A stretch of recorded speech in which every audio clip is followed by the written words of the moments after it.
Aujourd'hui, plus que jamais, il est ultra difficile de faire des économies, notamment par rapport à l'inflation. Mais aujourd'hui, je vais vous donner 7 méthodes qui vont vraiment vous aider à économiser de l'argent. Et ce ne sont pas des choses vues et revues, vraiment ce sont des astuces que vous pouvez appliquer dès maintenant et qui vont marcher dès maintenant. Et cela concerne tout le monde parce qu'avec cet argent économisé, vous pouvez vous constituer un fonds d'urgence, vous pouvez épargner pour vos prochains voyages ou autres objectifs financiers et vous pouvez encore mieux l'investir. Juste avant de rentrer dans les détails, je vais rapidement me présenter. Je m'appelle Cédric Meyer. Ici, on traite de l'investissement immobilier et des finances personnelles. Si ces domaines t'intéressent, je t'invite fortement à liker, à t'abonner avec la petite clochette. Et je t'invite également à rejoindre les autres investisseurs immobiliers de notre newsletter. Dedans, on traite des news. Il y a également pas mal d'astuces par rapport à l'immobilier. Et il y a surtout le plan d'action pour trouver un bien rentable. Le lien est dans la description. Déjà, comment faire ce budget? C'est très simple. Vous avez juste à faire deux petites colonnes. La première, ça va être une colonne avec tous vos revenus. Donc, admettons que vous avez un salaire, vous touchez des dividendes, vous touchez des loyers. Vous allez mettre tous les revenus dedans et ensuite, vous allez faire une autre colonne avec les dépenses. Mais donc, vraiment, mettez toutes les dépenses. Je ne sais pas si vous avez genre une ou seulement deux cartes, essayez de vraiment regrouper tout. Bon, faites pas les petits achats à 1 euro, regroupez tout par exemple dans les courses. Et vraiment, regardez, analysez et c'est là où il faut que vous preniez conscience. Je sais que c'est quelque chose de chiant à faire, mais franchement, tu le fais une fois et au moins tu sais combien tu gagnes, combien tu dépenses et est-ce que ça va ensemble? Parce que si tu dépenses beaucoup plus que ce que tu gagnes, sur le papier c'est pas possible, mais il y en a beaucoup qui arrivent à faire ça justement. Tu vas vite comprendre que sur le long terme, tu vas pas réussir à tenir parce que normalement tu dois avoir une répartition qui est la suivante. C'est le 50-30-20. J'ai déjà fait une vidéo YouTube dédiée à cela, je te le mets en haut à droite. Mais en gros, 50% de tes revenus doivent comprendre le loyer, le transport et la nourriture. 30% de tes revenus, c'est tout ce qui concerne les loisirs, donc tout ce qui est sorties, restaurants, etc. Et les 20% derniers, c'est votre épargne. En vrai, ça m'intéresse beaucoup. Est-ce que juste avec ces quelques données et en fonction de vos revenus, de vos dépenses, est-ce que vous êtes dans les cases, donc 50-30-20, ou est-ce que vous dépassez? Et si vous dépassez, est-ce que vous pouvez me le dire dans les commentaires? Franchement, ça me ferait ultra plaisir de débattre avec vous. On passe naturellement au deuxième point qui est de réduire les dépenses inutiles. Maintenant que vous avez pris conscience où est-ce que vous dépensez le plus, essayez de réduire et de fixer un budget précis. Et si dans un premier temps, si vous avez déjà dépassé les 30% de loisirs, de fixer ces 30%, vous dites voilà, je gagne tant et je réserve tant pour les sorties et pas plus. Après, si c'est la portion loyer, transport, nourriture qui dépasse grandement par rapport à ce que vous gagnez, là, le seul truc que je peux vous conseiller, c'est de déménager. Je sais que c'est quelque chose de drastique et de pas évident à faire, mais pour le coup, c'est des centaines d'euros économisés tous les mois et du coup, mis sur un an, ça revient rapidement à quasiment un SMIC. Et un autre point qui pompe pas mal d'argent, ce sont tous les services à abonnement, que ce soit Netflix, Spotify, Disney+, etc., etc. Essayez de trouver des gens qui ont également ces abonnements, comme ça vous pouvez partager avec eux, vous payez moins cher. Je sais qu'il y a également des sites qui permettent de trouver des gens, que ça s'appelle le Split, il me semble, je peux vous mettre le lien dans la description. Mais vraiment prenez un maximum de temps en éliminant ou en réduisant un maximum chaque poste de dépense. On passe du coup au troisième point qui est encore évident, c'est de négocier les prix. Vous ne devez pas hésiter à négocier un prix. Pour les abonnements des gros groupes américains comme Netflix, Spotify, c'est sûr que ça va être compliqué de négocier un prix directement avec eux, mais tout ce qui est assurance, internet, téléphone, tout ça vous pouvez vraiment négocier. Vous avez juste à passer avec un appel avec SFR ou Orange en fonction de votre opérateur et vous leur dites tout simplement voilà, c'est trop cher, est-ce que vous pouvez me faire une offre beaucoup plus intéressante, sinon je vais chez la concurrence. Et tout simplement ils vont vous proposer un prix qui sera inférieur.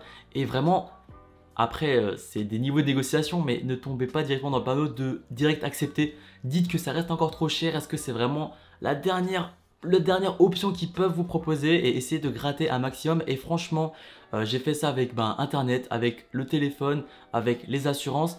J'ai tout fait en ligne et franchement j'économise peut-être 50 voire 100 euros par mois. Donc franchement c'est non négligeable. Le quatrième point, c'est d'automatiser vos économies. Pour quelqu'un qui n'a encore jamais économisé et respecté la proportion que je vous ai proposée avant, donc le 50-30-20, les 20% que je vous ai dit, essayez de les virer directement sur un compte où vous n'allez pas y toucher.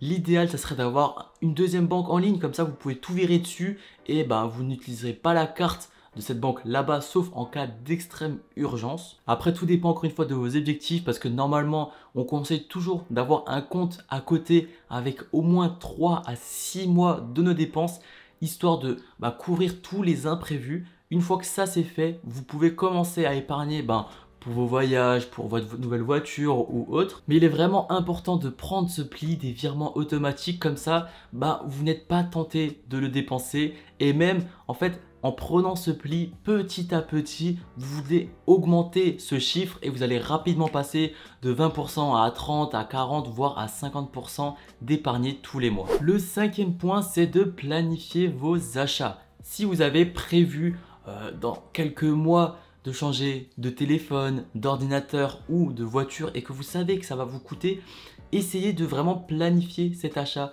Commencez à regarder sur les sites de comparateurs combien ça coûte actuellement et régulièrement, toutes les semaines, combien ça coûte et est-ce que c'est vraiment le moment d'acheter maintenant ou plus tard. Par exemple, si vous savez qu'il y a le Black Friday dans 2 mois, prenez le prix aujourd'hui et comparez le jour du Black Friday si vraiment c'est intéressant.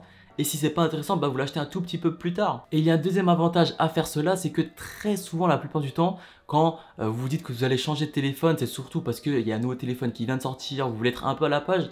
Mais en fait, en programmant votre achat, la plupart du temps, vous allez vous dire, mais en fait, j'ai pas besoin d'avoir le dernier iPhone qui vient de sortir, etc. Donc, je peux prendre quelque chose de moins cher et de tout autant efficace. Du coup, franchement, ça permet aussi de vraiment voir si c'est un achat nécessaire ou vraiment juste un achat pour essayer d'être au niveau de la société. Le sixième et avant-dernier point, c'est d'acheter d'occasion. Personnellement, comme je vous l'ai dit juste avant, je planifie également mes achats. Si je veux changer de téléphone, je commence à regarder qu'est-ce qui se fait et surtout sur les sites d'occasion, comme par exemple si je veux changer d'iPhone, je vais aller sur Back Market. Si je veux un style de pull particulier, je vais commencer à regarder sur Vinted. Il y a pas mal de sites comme ça pour chaque un type d'achat que vous souhaitez faire et franchement l'occasion, généralement vous avez pas mal déjà de réduction, ça c'est sûr, mais il y a également des garanties sur l'électroménager. Donc vraiment, n'hésitez pas à passer par ce genre de site. J'avais également acheté des livres sur Facebook Marketplace. Même moi, je savais pas que Facebook ça vivait encore, mais ce site, il y a énormément de personnes qui revendent des choses. Vraiment, ça peut être tout et n'importe quoi. Il y a aussi des sites où des gens donnent, ça s'appelle Give, et il y a aussi Donon.org. Il y a vraiment plein de choses à faire. Donc franchement, regardez vraiment tout et planifiez un maximum, comme ça vous pourrez économiser vraiment beaucoup sur le long terme. Le septième et dernier point, et franchement c'est le plus important, c'est d'investir votre argent. Vous allez indirectement économiser votre argent en l'investissant, tout simplement comme je vous l'ai dit en début de vidéo par rapport à l'inflation. Je vais rapidement vous expliquer qu'est-ce que c'est l'inflation. Tout simplement, avec une baguette que vous allez acheter 1 euro aujourd'hui, la baguette dans 5 ans ne va plus coûter 1 euro mais 1,10 €, 1,15 €. Et ça c'est du coup l'inflation. Du coup, le pouvoir d'achat va baisser et il faut que vous compensez avec tout simplement en dépassant l'inflation. Il est donc vraiment important de fructifier votre argent déjà, notamment pour combattre l'inflation et avoir plus de pouvoir d'achat par rapport à la perte, mais aussi tout simplement pour pouvoir gagner plus d'argent et vous aurez un petit peu plus de liberté sur vos économies, vos voyages, etc. Si vous ne savez pas du tout dans quoi investir, j'ai fait une vidéo YouTube en haut à droite. Je vous présente vraiment les meilleurs investissements à faire. Après, n'oubliez pas qu'investir votre argent comporte des risques et je vous conseille vraiment de vous former un maximum avant d'investir votre argent. Mais sinon voilà, cette vidéo est déjà terminée. Je sais que c'est ultra difficile d'économiser de l'argent quand on n'a jamais fait tout ce que je viens de vous dire, que ce soit établir un budget, faire des virements automatiques tous les mois, prévoir des achats, etc. Je sais que si vous ne l'avez jamais fait, c'est ultra compliqué. Vraiment, même moi, je suis ultra dépensier à la base, mais en fait, si votre pourquoi, la raison de vous faire cela est assez grande, vous allez vous mettre à économiser, vous allez commencer à investir, vous allez faire tout ça parce que la raison est tellement plus forte que vous souhaitez tellement atteindre cet objectif que vous allez le faire. En tout cas, je sais que ça demande énormément de discipline, de travail en amont, surtout de tout calculer, de voir qu'est-ce qui est le mieux, comment réduire, etc. Je sais que c'est pas évident, mais franchement, ça en vaut la peine. Et dernière petite chose, économiser c'est bien, mais gagner plus c'est beaucoup plus simple. Ce que je veux dire par là, c'est qu'il est beaucoup plus simple de chercher à gagner 100 € grâce à un business en ligne, à un petit travail à côté, que de chercher à grappiller 100 € sur vos dépenses. Du coup voilà, si ça vous a plu, n'oubliez pas de liker, de vous abonner avec la petite clochette. N'oubliez pas également de rejoindre les autres investisseurs immobiliers. Le lien est dans la description. Je vais du coup vous laisser avec la prochaine vidéo qui est du coup le 50-30-20. Comment établir un budget bien précis. Je vous dis à la prochaine. Ciao ciao.